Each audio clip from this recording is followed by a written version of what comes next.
സുഹൃത്തുക്കളെ, ദൈവത്തിൻ്റെ സ്വന്തം നാടായ കേരളം വർഗീയത നിറഞ്ഞ ഒരു പറ്റം ആളുകളുടെ നാടായി മാറി എന്ന് പറയുമ്പോൾ ആർക്കെങ്കിലും സംശയമുണ്ടോ? എല്ലാവരുടെ ഉള്ളിലും ഒരു 5% വർഗീയത നിറഞ്ഞു നിൽക്കുന്ന ആ ഒരു കാലഘട്ടത്തിലാണ് നമ്മൾ ജീവിക്കുന്നത്. സത്യാവസ്ഥ അതാണ്. ആരും പുറത്ത് കാണിക്കുന്നില്ല എന്നേ ഉള്ളൂ. കേരളത്തിൻ്റെ ആ ഒരു സിറ്റുവേഷനിൽ എല്ലാവരുടെ ഉള്ളിലും ചെറിയ തോതിലെങ്കിലും വർഗീയത ഈ ഒരു കെട്ട കാലത്ത് വന്ന് ചേർന്നിട്ടുണ്ട്. അതാണ്, നിങ്ങളൊന്ന് ശ്രദ്ധിച്ചാൽ മതി. ആര് വീഡിയോ ചെയ്യുകയാണെങ്കിലും ജാതി മത വർഗ്ഗഭേദമന്യേ എന്നൊരു 100 വട്ടം പറയുന്നുണ്ടാകും. അതേപോലെ തന്നെ എന്തെങ്കിലും ഒരാൾ ഒരു ശ്രീകൃഷ്ണ ജയന്തിക്കോ നബിദിനത്തിനോ ഒരു മിഠായി കൊടുത്താൽ പോലും അത് ഭയങ്കര വൈറലായി മാറുന്നതിൻ്റെ പിന്നിലെന്താ? ഇത് തന്നെയാണ്. ചെറിയ തോതിലെങ്കിലും എല്ലാവരുടെ ഉള്ളിലും വർഗീയത നിറഞ്ഞു വരുന്ന ഒരു കാലഘട്ടം. അപ്പോൾ പറഞ്ഞു വരുന്നത് എന്താണെന്ന് പറഞ്ഞു കഴിഞ്ഞാൽ റനീഷ റഹ്മാൻ ഇന്നലെ മിഞ്ഞാന്ന് നടന്ന പൊങ്കാല മഹോത്സവത്തിൽ പൊങ്കാല ഇട്ടിരുന്നു. അതിൽ വന്നിട്ടുള്ള കുറച്ച് കമൻസ് ഞാനൊന്ന് വായിച്ചു തരാം. നോമ്പ് തുറന്നിട്ട് ഉച്ചയ്ക്ക് നോമ്പ് മുറിക്കുന്ന മുസ്ലിം, വലിയ സംഭവം തന്നെ, പേര് കൊണ്ട് ആരും മുസ്ലിം ആവുകയില്ല. മറ്റൊരു കമൻറ്റ്, സംഘികളെ കുളിപ്പിക്കാനുള്ള ചില താത്തമാരുടെ മിടുക്ക് സമ്മതിക്കണം, മണ്ടനാകാൻ സംഘി ജീവിതം പിന്നെയും ബാക്കി. മറ്റൊരു കമൻറ്റ്, അവനവൻ്റെ വിശ്വാസത്തോടൊപ്പം മറ്റുള്ളവരുടെ വിശ്വാസത്തെ ബഹുമാനിക്കുക, നിന്ദിക്കാതിരിക്കുക, അതാണ് മതേതരത്വം. മറ്റു മതസ്ഥരുടെ ആചാരം പിൻപറ്റലല്ല മതസൗഹാർദ്ദം. മുസ്ലിമിൻ്റേതായ ആചാരത്തിൽ അടിയുറച്ച് വിശ്വസിക്കലാണ് ഒരു മുസ്ലിമിൻ്റെ വിശ്വാസം എന്ന്. മറ്റൊരു കമൻറ്റ്, ഇതിനൊക്കെ ഒരു നാൾ റബ്ബിൻ്റെ മുന്നിൽ മറുപടി പറയേണ്ടി വരും. വേറൊരാൾ ഇട്ടത് ഇങ്ങനെ, നിങ്ങൾക്ക് വേണമെങ്കിൽ അവരുടെ പേര് സ്വീകരിച്ച് ആ മതത്തിലേക്ക് പോകാം. ഇവിടെ നിങ്ങൾ ആരും പിടിച്ചു വെക്കുന്നില്ല. 2 തോണിയിൽ കാലിട്ട് നിൽക്കരുത്. 2 മതക്കാരെ കളിയാക്കലാണത്. ഒക്കെ പറഞ്ഞിട്ട് ഒരുപാട് കമൻറ്റുകൾ വായിക്കാൻ നേരമില്ല. സത്യത്തിൽ റനീഷ റഹ്മാൻ ഏതെങ്കിലും പള്ളിയുടെ കാളിയാണോ? അല്ലെങ്കിൽ ഏതെങ്കിലും മുക്രിയുടെ ഒരു മകളാണോ? അല്ലെങ്കിൽ മഹല്ല പ്രസിഡൻറ്റിൻ്റെ ആരെങ്കിലുമൊക്കെ ആണോ? അല്ല, ഈ പറയുന്ന ആൾക്കാരോട് ഉപദേശം കേട്ടാൽ തോന്നും ഇവർ ഏതോ വലിയൊരു ഈമാനിയായ ഒരു വ്യക്തിയാണ്. റനീഷ റഹ്മാൻ ഒരു ബിഗ് ബോസ് താരമാണ്. റനീഷ എങ്ങനെ ജീവിക്കണമെന്ന് റനീഷയല്ല തീരുമാനിക്കുക. അല്ലാതെ ഇതേപോലുള്ള ഒരുപാട് വർഗീയത നിറഞ്ഞ ആൾക്കാർ എല്ലാ മതത്തിലും ഉണ്ട്. ഇപ്പോൾ ഞാൻ നിങ്ങൾക്ക് വേണ്ടിയിട്ട് മറ്റൊരു വാർത്ത കാണിച്ചു തരാം.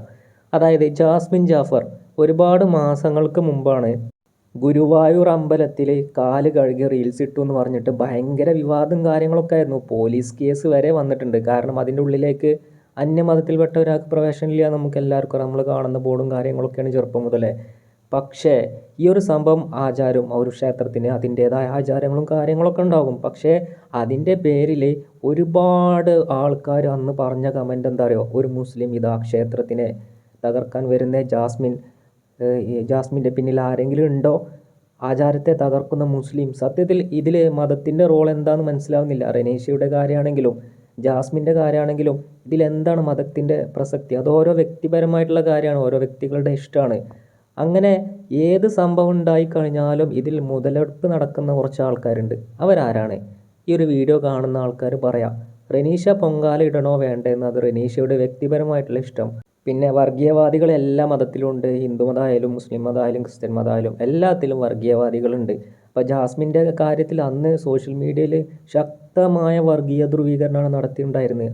ഒരു മതത്തിന് ഇതിൽ എന്താണ് റോളെന്ന് മനസ്സിലാവുന്നില്ല. അത് ജാസ്മിന് ഒരു വ്യക്തി സ്വാതന്ത്ര്യത്തിൻ്റെ മറവിൽ ജാസ്മിൻ്റെ പൈസ കൊടുത്ത് വാങ്ങിയിട്ടുള്ള ഫോണിൽ പോയി ചെയ്ത കാര്യമല്ലേ? ഒരു ബിഗ് ബോസ് താരമാണ് അത്. റനീഷ ആണെങ്കിലും ബിഗ് ബോസ് താരമാണ്. ഇതിൽ മതത്തിനോ കാര്യത്തിനോ ഒരു പ്രസക്തിയില്ല.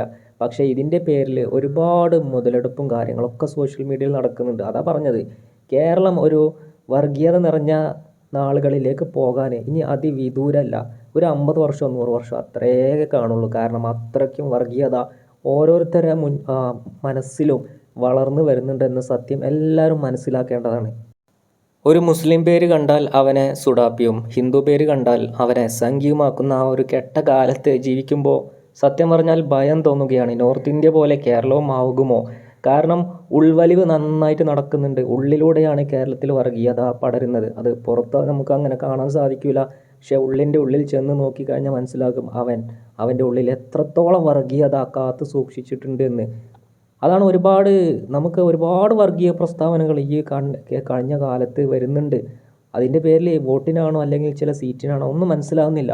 പക്ഷേ കേരളം ആ ഒരു തനിമ അത് നഷ്ടപ്പെടുന്നു എന്നത് ഒരു ഖേദകരമായ സത്യം തന്നെയാണ്.